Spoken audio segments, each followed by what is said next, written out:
Ele é advogado, cientista social, ex-deputado federal e comentarista político da TV Cultura de São Paulo. Advogou e ingressou na política nos anos mais duros da ditadura militar brasileira, quando se dedicou à defesa dos presos políticos naquela época. Atualmente, advoga, integra o Conselho de Administração do Núcleo de Preservação da Memória Política e faz parte da Comissão da Verdade, instalada na Ordem dos Advogados do Brasil, a OAB.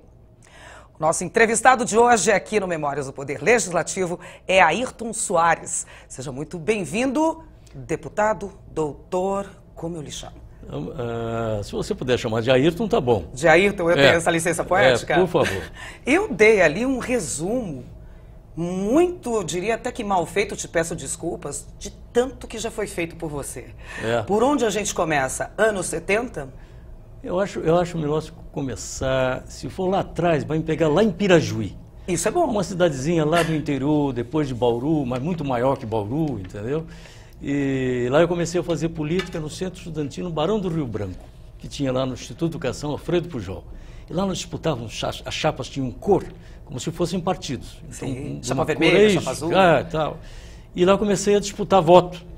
Primeiro como suplente, que era menino, suplente da diretoria. Quando eu comecei a disputar primeiro foi com 12 anos. Mas e depois eu disputei a secretaria do centro e depois a vice-presidência. Eu sei que quando eu era vice-presidente eu não podia assinar cheque porque eu era menor de idade, então não tinha jeito. Mas já era vice-presidente, podia ser vice-presidente, mas não podia assinar cheque. É verdade. Então foi lá. E também na época que funcionava lá de política era a Juventude Estudantil Católica, a JEC. Da qual eu me aproximei até enquanto fiquei lá em Pirajuí. E como foi esse seu movimento para entrar na área de leis? E depois política, eu estou vendo que naturalmente, né? Não ia conseguir ficar longe, né? Lá em Pirajuí, eu pensei um dia que podia ser diplomata. Naquela época ainda era um governo democrático, né?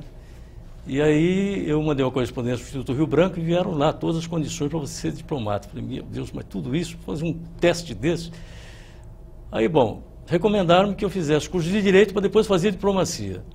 Então eu vim para São Paulo. Cheguei em São Paulo dia 31 de março de 1964. Desembarquei na estação rodoviária que ficava do lado do DOPS. Tinha quantos anos? Nessa altura tinha 18 anos. Veio sozinho? Eu vim sozinho para poder fazer o curso vestibular Castelões, né? Que era o que preparava para a Faculdade de Direito lá em São Francisco. Enquanto a gente fala, a gente vê fotos aqui no telão suas, Tancredo, Sarney, Ulisses Guimarães, calma, Franco Montoro, daqui a pouco a gente chega lá também. Tá bem. Uau, só gente. Então depois fiz o vestibular para a Faculdade de Direito lá em São Francisco e felizmente... Aí entrei lá, era uma verdadeira escola de política, porque lá tinha os partidos acadêmicos. Era natural isso, então? Era natural, eram os partidos acadêmicos. Os partidos tinham o Partido Renovador, tinha o Partido Independente, que eram os comunistas, tinha o Partido da Nova Dimensão, que era o mais da esquerda, e tinha o Partido da Direita, que era o PRA, Partido de Representação Acadêmica. É um nome conhecido de todo mundo na época, e também até hoje, é o Caio Pompeu de Toledo, que era do outro lado, era do PRA. O outro era o Marco Aurélio Ribeiro, que foi deputado nesta casa também, que era do Partido Renovador. Hélio Navarro, que foi deputado também, foi presidente do 11 de agosto também. Enfim, foi uma escola para aprender a fazer política na prática, como se fazia fora da faculdade. Aí lá na faculdade, estava ao lado de todos esses nomes, desses pesos. Em 1974, quando o povo brasileiro se manifestou nas urnas de forma massiva contra a ditadura e elegeu a grande bancada oposicionista no Congresso Nacional, e ele então foi conduzido à Câmara dos Deputados por São Paulo na legenda do MDB. Eu estou falando de você novamente. O MDB 1974. É uma coisa curiosa que acho bom observar. A época que eu fui participar do MDB, o Freitas Nobre é responsável pelo setor jovem, o grande deputado Freitas Nobre, que não se faz justiça ao trabalho que o Freitas Nobre fez para a democracia brasileira. E esse setor jovem organizava os pessoas mais novos. Muitos dos meus amigos, colegas de UE, do Centro Acadêmico 11 de Agosto, eles decidiram que iam participar da luta por confronto com a ditadura militar. E foram para essa luta, se engajaram com organizações políticas que pregavam a luta armada e faziam a luta armada, e muitos deles vieram a morrer nessa época. Eu fui lá para o MDB, e lá dentro do MDB, no setor jovem, comecei a fazer mobilização dentro daquele partido que a ditadura permitia. uma vez que eu não me sentia em condições de enfrentar os militares como os meus companheiros, que eu respeito muito, entenderam que tinha. Sim. E foi nessa militância dentro da faculdade que eu criei algumas bases políticas.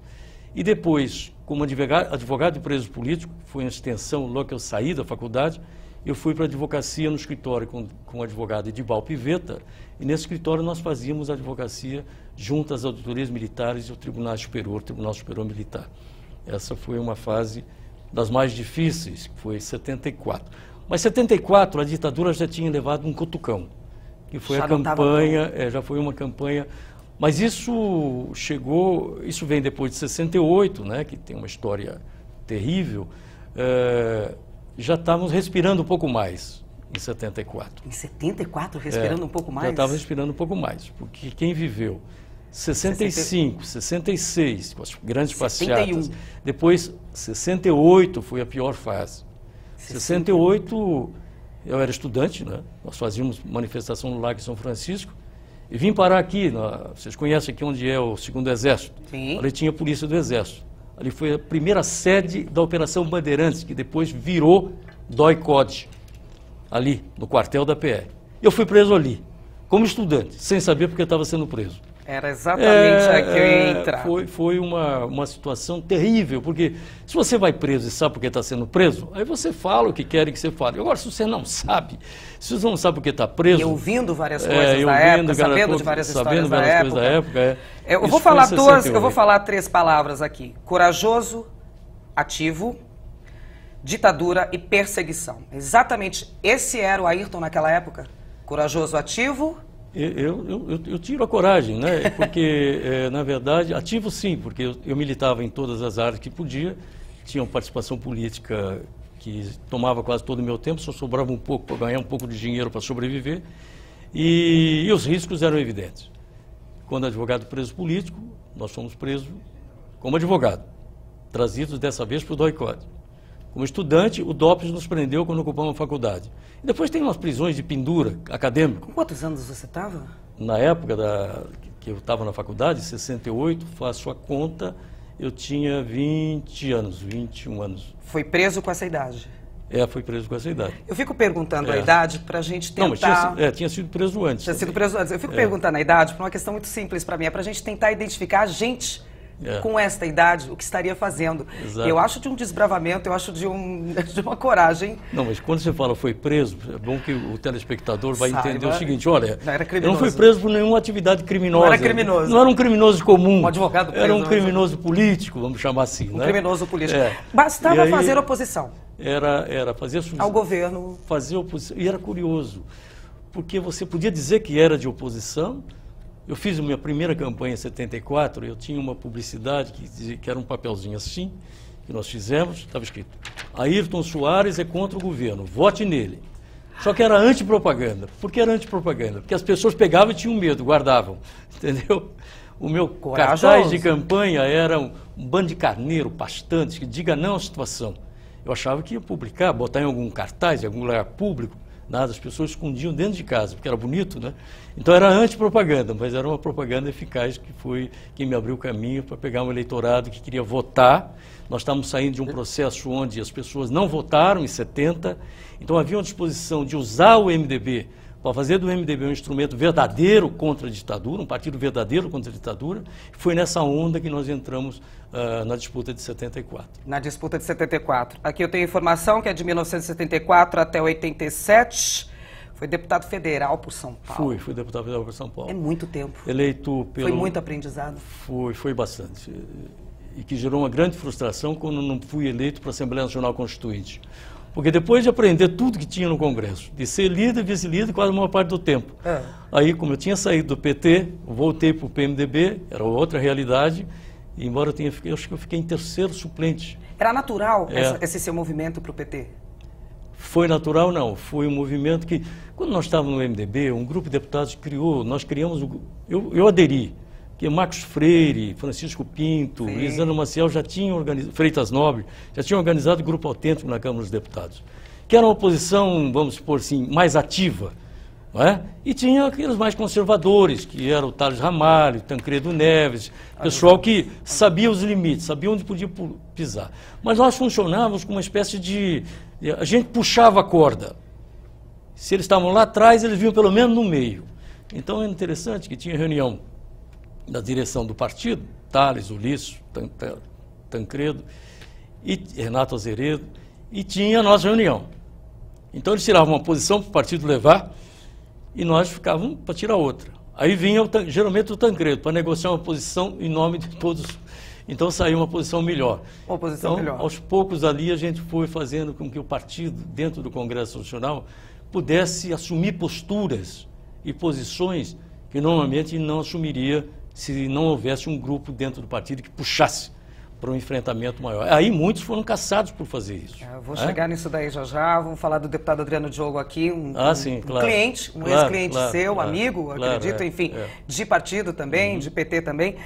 Não é natural que a pessoa, quando ingresse na vida política tão jovem, comece como vereador, já militava, era um militante ativo, politicamente falando, na faculdade, no colégio, começar como vereador, depois deputado estadual, deputado federal, já foi direto para deputado federal. Nunca pensou em passar aqui por dentro? Não. Aqui na Assembleia? Não, porque todos os nossos objetivos tinham a ver com a estrutura nacional que vigia. Era uma ditadura militar.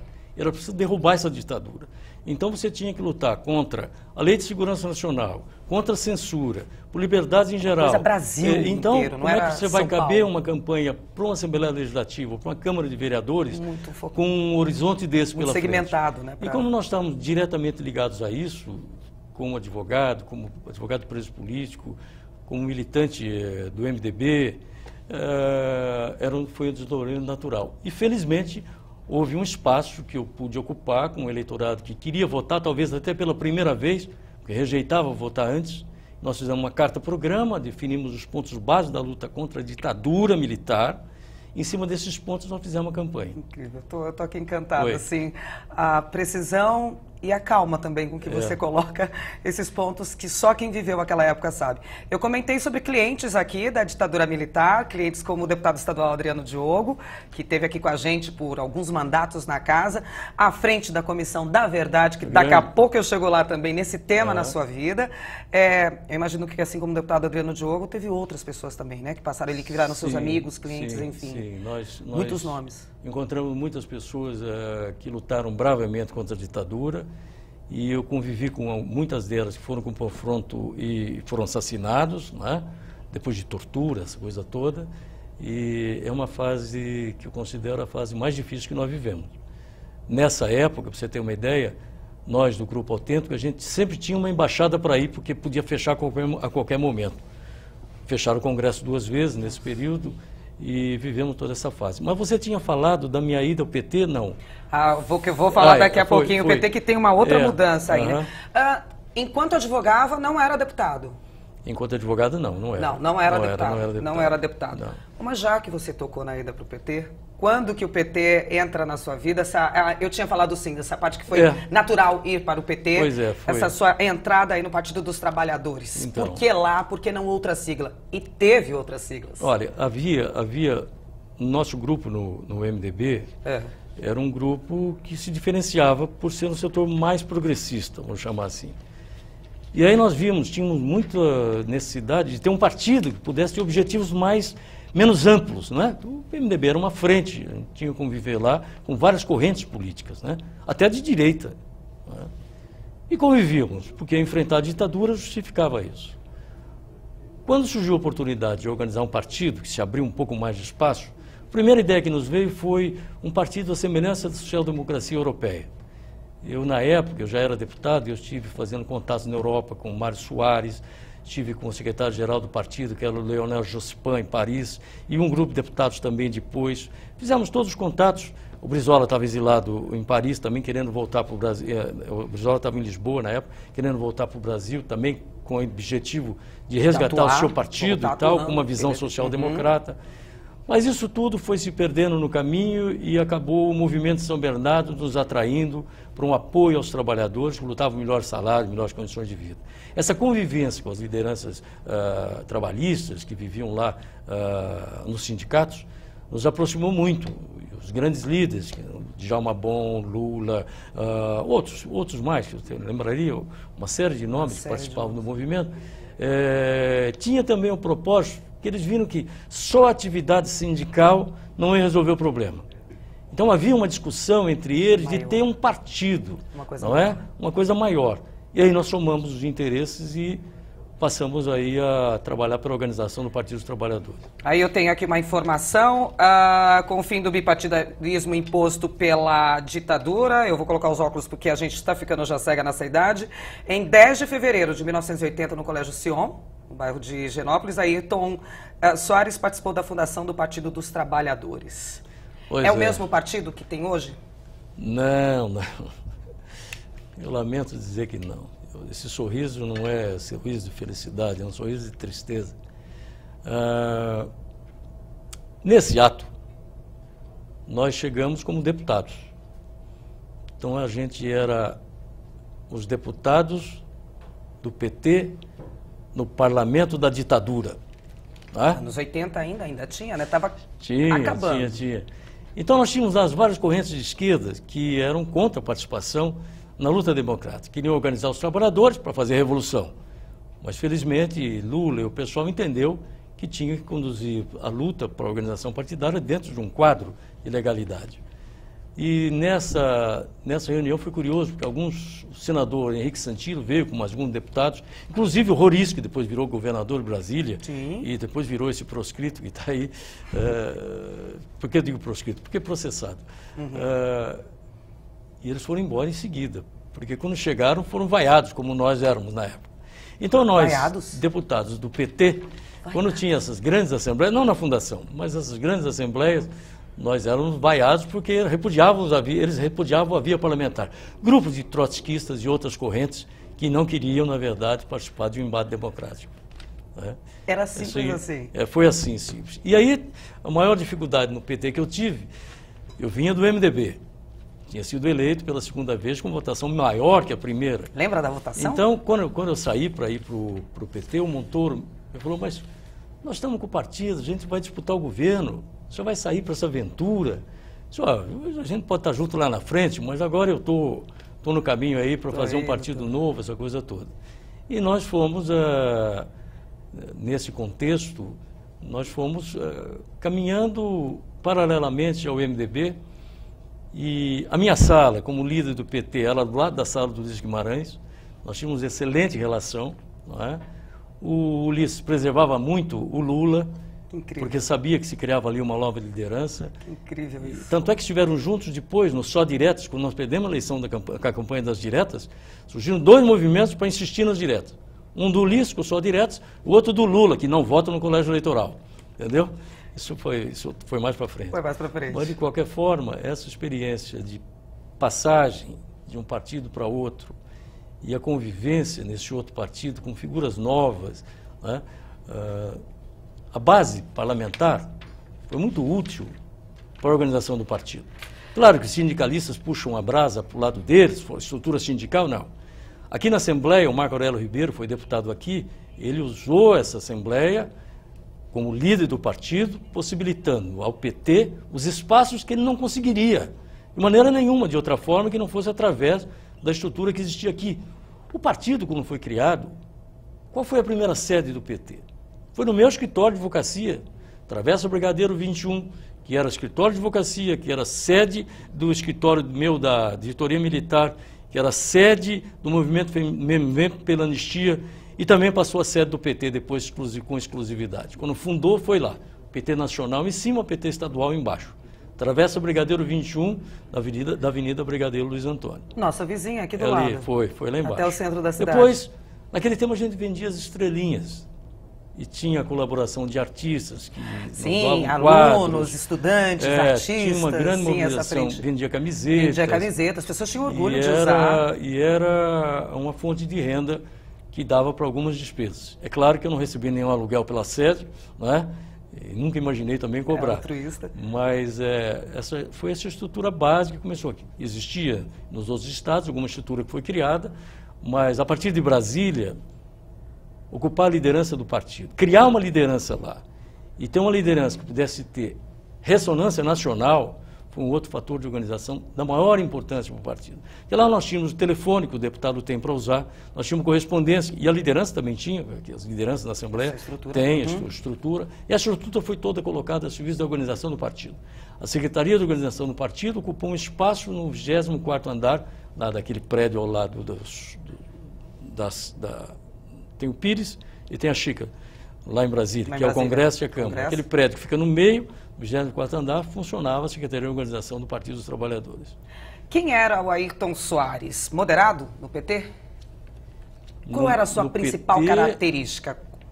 No PT... Como é que é ser moderado no PT? Não era fácil, não era fácil, não. Não era fácil. Mas dentro do PT, eu não puxava a corda para o lado mais... Porque eu sabia dos limites da corda. Então, você está falando de lados fortes ou fracos? De ir para as provocações, de usar o partido para o confronto. Não. Eu tinha uma postura, como líder de partido também, lá na convivência com os demais partidos. Era preciso ter uma harmonia de convivência para ocupar um espaço. E isso eu tenho certeza que, acho que fez muito bem feito. Foi possível fazer na época, ao lado de outros companheiros que também ainda permaneciam no MDB e tínhamos uma grande frente de lutas lá estabelecida. Aí a eleição presidencial brasileira de 1985 foi a última corrida de forma indireta através de um colégio eleitoral sob a égide da Constituição de 1967. Disputavam a sucessão do presidente Figueiredo as seguintes chapas. Deve lembrar muito bem, né, Ayrton? Aliança Democrática, era Tancredo e Sarney, e Partido Democrático Social, Maluf e Marcílio. O que te remete a essa época? Primeiro, nós tivemos uma campanha das diretas, não é? Que coisa curiosa, o paralelo que eu posso fazer agora. Nós vamos votar agora o impeachment da presidente. Houve grandes mobilizações populares. Na época a gente ia votar uma emenda, restabelecer a eleição direta. Era ditadura, era um confronto com a ditadura. Hoje, existe um governo constituído, legalmente eleito, que também se pretende que seja apeado em função de problemas fiscais, essa coisa toda. O que tem de coincidência nisso? Tem o povo em 64 e tem o povo agora. As pesquisas mostram também querendo substituir o governo. 64 quero dizer, na campanha das diretas, havia uma intenção generalizada do país que os militares deixassem o país, deixassem o governo. E eles perceberam isso. A população estava esgotada, né? Aí nós fomos para o plenário para votar. E aí nós precisamos ter um quórum. Na época não eram os 342 que se exige hoje para caçar... tem a maioria, né? Para o impeachment da... Era 320. Nós fizemos 289, se não me falha a memória. Ganhamos votação no plenário. Só que eles tiraram 113, mais ou menos, da votação que se ausentaram. E aí nós não conseguimos quórum para aprovar a emenda dentro de Oliveira. Agora nós estamos diante dessa possibilidade de ter outra vez uma votação. Volta esse assunto. Volta um assunto e ter uma votação onde precisa de um quórum. O povo brasileiro está fazendo hoje uma expectativa, as pesquisas mostram que haverá uma mudança, não é? E é preciso que tenha 342 votos. O que vai acontecer? Se tiver as mudanças, se tiver os 342 votos, então aí, se o Senado avalizar, etc., vai se trocar o governo, vai sair a presidente, entrar um vice. Não sei se troca o governo, mas sai o presidente, entra o vice. E se não sair? O que aconteceu na eleição, na campanha das diretas e na votação no Congresso, da emenda Dante de Oliveira? O povo chorava. As pessoas, lá no plenário, os deputados choravam.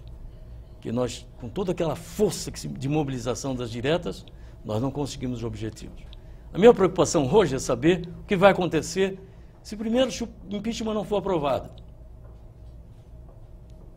Se não for aprovado, como é que vai ser possível estabelecer uma governança? Enfim, mas isso é para o futuro. Então, vou pedir uma pausa rapidinho aqui para a gente continuar essa conversa de governo atual, de governo antigo. Vamos falar um pouquinho também de PSDB, vamos falar de PDT, sim, vamos falar também de PV em 2010, Marina Silva, sim. Enfim. Daqui a pouquinho a gente volta, a gente vai para um rápido intervalo, não sai daí, nós voltamos já já.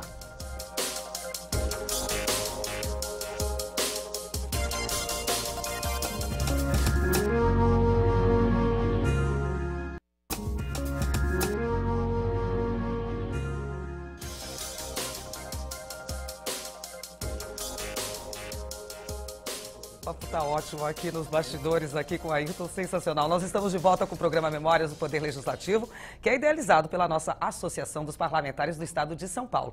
E hoje nós recebemos o advogado Ayrton Soares. Eu estava falando antes, a gente parou aí no intervalo para dar uma respiradinha, estava falando sobre impeachment e estava falando sobre população chorando. Eu dei uma cortada e falei como é que é passar por algumas siglas, que eu tentei citar algumas. Ó, esteve nos bastidores da campanha para a presidência do Brizola, em 1989, PSDB, PPS, quando então Ciro Gomes, né, em 98, e finalmente filiou-se ao PV, ao Partido Verde, no apoio a Marina Silva, em 2010. É muita sigla. É muita sigla e pouco partido com programa e doutrina que possa ser respeitado. Do que você está falando? Então, eu estou falando o seguinte, a frente de oposição que havia no MDB era um saco de gato.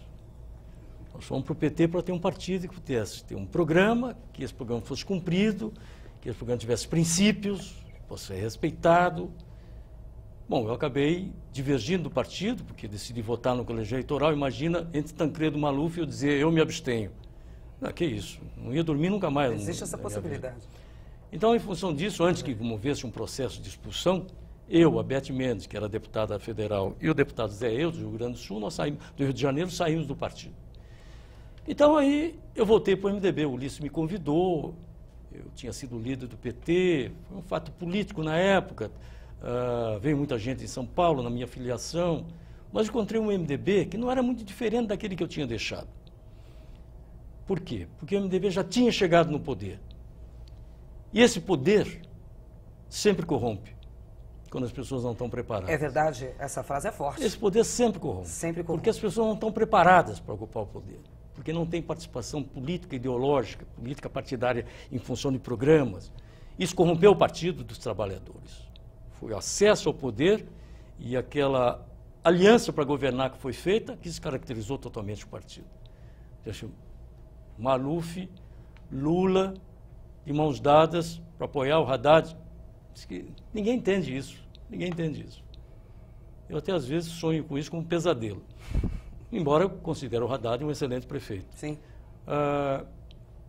Então nós fomos e chegamos a uma fase em que eu olhava para o horizonte dos partidos, dentro do MDB que eu estava, disputei a eleição, perdi a eleição, fiquei como terceiro suplente. Federal sempre? É federal. Federal Porque eu não tinha um vereador que me apoiasse, eu não tinha um prefeito que me apoiasse, não tinha nada. Porque não era estrutura tradicional, o meu voto era de opinião, eu sempre me elegi com voto de opinião. E em não tendo essa estrutura, estranho isso, a né? concorrência, e também não tinha grupos econômicos que pudessem me ajudar, ninguém confiava em mim para me ajudar. Eu tinha sido advogado de subversivos, né? Então foi uma campanha feita na raça, com muita dificuldade. Delicada. Eu acabei ficando na terceira suplência. Ficou o Michel Temer, o Freitas Nobre. Por qual partido? MDB? Pelo MDB. O MDB. Bom, aí, vida partidária, o MDB não tinha mandato, fiquei solto. Falei, eu quero saber de uma coisa? Eu não vou participar mais de partido. Quando tiver eleição, eu vou ver quem é o candidato e vou apoiar o candidato. Se esse candidato preencher as condições que eu acho que pode ser a figura que vai conduzir esse país, eu vou para o lugar onde ele estiver. Daí fazer essa passagem. Foi isso com o Brizola. PDT. Foi isso com o Fernando Henrique Cardoso, Mário Covas, fundamentalmente. Eu fui da coordenação na campanha do Brizola em São Paulo. Cheguei a ser presidente do PDT em São Paulo, porque o Brizola, depois que brigou com o Adhemar de Barros, me chamou para ser o presidente. Depois, na campanha do Ciro, também participei da coordenação na campanha do Ciro. Que hoje está no PDT. E hoje o Ciro foi para o PDT. Está no PDT. É. E depois vem a campanha da Marina, que nós aderimos à Marina, ela no PV, e depois me levou até a me filiar na rede, porque achava que... Só que aí eu não avancei mais, eu parei por aí. Por quê? Parei por aí, talvez por cansaço, né? Ou porque são as mesmas pessoas, não, ou porque por cansaço. falta... Talvez porque tenha nascido meu filho, eu tenho um filho de 11 anos hoje, então a coisa ficou... Filho de 11 anos. Então a coisa ficou mais difícil de sobrar mudou. Muito tempo para participar. Mas mesmo assim eu me engajo sempre nas campanhas, agora em função dos candidatos que surgem. E vai continuar assim? Eu acho que a Marina, nós cometemos um equívoco achando que a Marina, ela podia ser a presidente logo numa primeira etapa. Não podia. Não? A Marina, eu fui para lá pensando nós íamos fazer um partido para o desenvolvimento sustentado, para a preservação da natureza. a semelhança do Partido Verde alemão. Partido Verde. Esse era a minha opinião quando eu fui para lá, achando que nós podíamos ter esse caldo do resultado das eleições. Mas aí as pessoas se contaminam, acham que pode ser presidente da República. Mas ninguém pode ser presidente da República se o partido não der uma base parlamentar homogênea, que não precisa negociar cargos, funções, dinheiro para ter voto de apoio. Senão não é presidente. Então, né? dá no que deu, veja aí o que é o resultado que nós estamos vivendo hoje, com esse presidencialismo de coalizão. Isso não é isso, presidencialismo de reunião, que se chamar polícia, poucos podem ficar na reunião. Entendeu? Infelizmente é isso que nós vivemos hoje. Complicado. O quadro partidário. TV Cultura.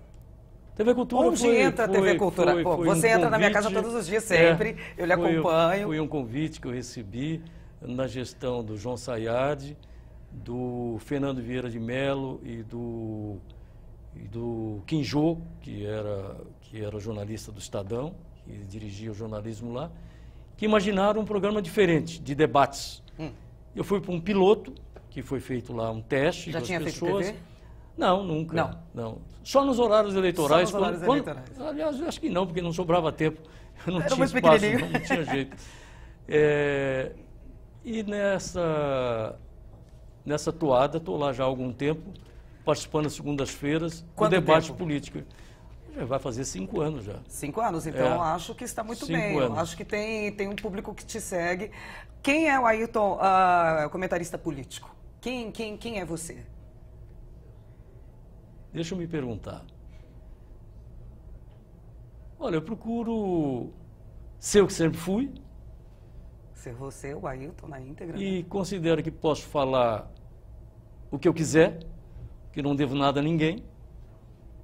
Nunca fui beneficiado por nenhum político que me apadrinhou para isso ou para aquilo, por nenhum grupo econômico que me disse o que eu devia fazer, ou que o interesse deveria defender. Então eu sou um comentarista independente.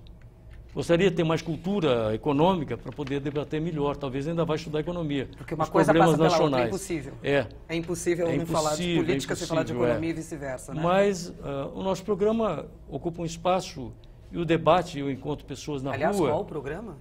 O programa o Jornal da Cultura. Isso. E eu encontro pessoas na rua que falam, puxa, eu assisto porque lá eu ouço os dois lados, duas posições, me ajuda a formar a minha opinião. Eu acho que esse é o papel do programa, enquanto tiver esse papel, eu continuo lá.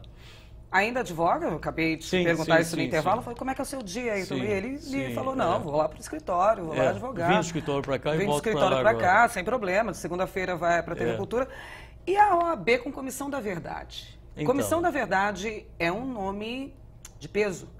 O que ela foi capaz de fazer? Desenterrar histórias, fatos e pessoas. É verdade. Foi incrível. Foi incrível.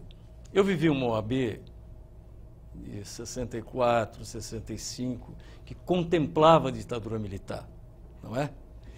Não apoiava, mas também não combatia. Aos poucos, na OAB, foi havendo um movimento de transformação também, não é? Com personalidades que acabaram chegando à presidência da OAB Nacional e aqui a estadual, com um compromisso com o direito, com as liberdades democráticas, né? Com a liberdade de organização. Isso aos poucos tomou corpo. E hoje nós temos o OAB, no caso de São Paulo, que tem uma Comissão da Verdade, que se espraiou para todo o país, que busca o quê? Busca deixar guardadas, vamos ter um local ali na Brigadeiro Luiz Antônio. Vamos ter? Vamos ter, está lá reformando o prédio. Onde vai ficar lá, vai ser instalado lá, o que acontecia naquele local durante o julgamento dos perseguidos políticos. Nos chame para fazer a Vai ter tudo isso. Então, tem um projeto para Lei Rouanet para poder conseguir meios. Sim. Isso tudo se deve a essa administração do Marcos, que é o atual presidente, e que permite que isso tudo aconteça com apoio, obviamente, de todos os membros da atual direção da OAB de São Paulo. A Comissão da Verdade Nacional continua. A Comissão da Verdade continua. Fazendo documentos, elaborando documentos, levando para o Ministério Público, para, enfim, continuar com a investigação. A gente teve a nossa aqui também na Assembleia Legislativa, inclusive com o deputado à frente. Grande deputado, Adriano Diogo, de novo, do PT, mas ela não continuou, não deu seguimento. Porque os problemas foram resolvidos na nossa área aqui de São Paulo? Não. Ainda temos muito o que descobrir. Nós temos uma coisa básica para fazer no estado de São Paulo e no Brasil. O quê? Polícia militar não pode ser militar. Polícia militar tem que ser polícia civil. Quando você tiver uma polícia militar que seja extensão das Forças Armadas, quer dizer, os militares, quando fizeram o golpe, eles adestraram a polícia nos termos de que eles foram adestrados, para combater o inimigo externo. Só que eles inventaram que tinha um inimigo interno aqui, que eram os que enfrentavam a ditadura. E esse inimigo interno bastava ser de oposição para ser perseguido como se fosse inimigo. Morto, assassinado, torturado. Você foi preso, não sabe nem por quê. Mas veja, com esse requinte, essa herança passou para a polícia militar. Então é fácil você ver aí policial militar torturando, matando friamente, participando de esquadrões da morte, não é? Ainda hoje. Com essas chacinas, ainda hoje. Por quê? Porque nós não punimos como devíamos aqueles que fizeram todas essas coisas erradas durante a ditadura, com os doicodes da vida, com os dopes na mão de Fleury. Todos esses estão impunes. Eles têm que ir para a cadeia? Não, mas tem que dizer os crimes que eles cometeram. Se quiser anistiar depois, pode. Que não pode ficar em albis, sem que ninguém saiba, para que eles se sintam impunes. Essa impunidade se transmite. Nas escolas militares, até hoje se cultua certas coisas que não deviam ser cultuadas, porque nós nunca tivemos um ministro da Defesa que, de fato, mandasse nas Forças Armadas, não é? Então, há muita coisa para fazer em termos de direitos humanos nesse país. Uma das coisas principais é fazer com que nós tenhamos uma polícia cidadã, uma polícia civil, uma polícia que, antes de olhar para o brasileiro que tenha cometido uma infração, não atire, achando que ele é um inimigo da pátria. Que sejam policiais, que seja o nosso vizinho, que a gente tenha orgulho na Exatamente, comunidade de... E olha, felizmente, existe uma nova geração hoje já contaminada com ideais democráticos, que não participa dessas coisas. São focos que existem ainda hoje que denigrem a imagem da polícia de São Paulo e do Brasil. Eu não posso deixar de perguntar para você, falando dessa nova geração, a pergunta estava para sair aqui na ponta da língua, essa nova geração de advogados também que vem encabeçando, aparecendo, não só nos tribunais, mas nas ruas, como a gente viu aí as manifestações nas semanas aí que se passaram. O que você acha disso, dessa nova geração de juristas, de advogados, procuradores? Foram abertos os espaços. Hoje, o Ministério Público é uma instituição com um papel social da maior relevância. A Polícia Federal virou nosso um papel social da maior relevância. Hoje não se tem mais na Procuradoria-Geral da República um engavetador-mor da República, como existiu até pouco tempo atrás. O que era um engavetador? Que é o sujeito que sabia que o sujeito era corrupto e não ousava fazer um processo contra ele, porque estava no bolso de quem indicou, não é? A gente chamava de engavetador-mor da República. Tem muitos nomes para dar, mas esse programa não é para isso. Mas felizmente, e aí tem um saldo positivo do governo que começou com o Lula. Vamos respeitar a indicação de uma lista que seja encaminhada pelos procuradores, nacionalmente se reúnem e indicam uma lista, e vamos escolher o primeiro da lista. Isso pegou. Pegou até aqui no Estado de São Paulo, Procurador-Geral do Estado é aquele indicado primeiro da lista. A Polícia Federal hoje também não tem mais um esquema que se diga, não, vai ser aquele porque aquele é dócil para mim, não. Tem uma associação dos delegados da Polícia Federal muito forte. Ninguém ousa mais impor um diretor para a Polícia Federal. Então, hoje a coisa está mudando. Então, eu acho que, aos poucos, e isso faz com que advogados mais jovens sintam mais vontade de ter militância política e serem melhores advogados. Eu não posso também deixar de falar. Vice-prefeito? Senador biônico? Sim. A gente fala de homens de 6 milhões de dólares, onde isso entra, então, aí nessa história também, que eu quase estava deixando de escapar? Agora eu fiz você buscar lá atrás. Vice-prefeito foi quando nós fizemos uma aliança, o PDT fez uma aliança com o PMDB em São Paulo. Eu fui vice do hoje senador Aloysio Nunes Ferreira. E nós fizemos uma campanha, não ganhamos a eleição, mas foi uma campanha um pouco diferenciada. Eu achei que foi uma boa campanha. E eu fui candidato a prefeito também aqui. Então, eu ia chegar nisso também. A gente falou deputado federal aqui ali, mas espera aí. Não tinha muito espaço. A campanha que eu fiz aqui em São Paulo foi para ocupar um espaço. Na verdade, o Brizola nem queria, mas para organizar o partido aqui, nós achamos que tínhamos que fazer uma campanha eleitoral e levar... E como o Brizola era o candidato a presidente, mostrar para São Paulo que o Brizola fazia no Rio de Janeiro, com os CIEPs, com essas coisas mais. E o programa tinha 2 minutos, 80% do tempo era para falar do que o Brizola fazia, CIEPs, a coisa a mais, e o outro 20% era falar de São Paulo. E eu tinha um slogan, que era Acelera Ayrton, Não é? Até o Leiva fez um dia... Muito bom, ótimo, acho que perfeito. o Leiva fez uma contra propaganda, então vinha um carro de corrida, trombava, disse, acelera aí, e batia num poste. Muito bom, muito bom. O ex-deputado e secretário Leiva, que foi uma figura... Ótima sacada. Foi uma figura muito importante aqui no governo de São Paulo. Núcleo de Preservação da Memória Política. Eu vou falar uma frase. Conhecer o passado, entender o presente, para construir o futuro. A gente, às vezes, esquece muito rapidamente das coisas, né? Parece que tudo é muito efêmero. É verdade. Precisa ter isso. Precisa ter isso e precisa fazer com que outras pessoas se agreguem a isso. Nós não podemos deixar que a decepção diante de qualquer fato político que venha a surgir, né? Eu me lembro duas coisas que eu queria dizer para vocês. Diga. Eu, quando votei para o MDB, eu fui vice-líder do governo Sarney. O ministro da Justiça era o Fernando Lira, que o Tancredo me disse que ia colocar lá, que era para ele não aplicar a lei.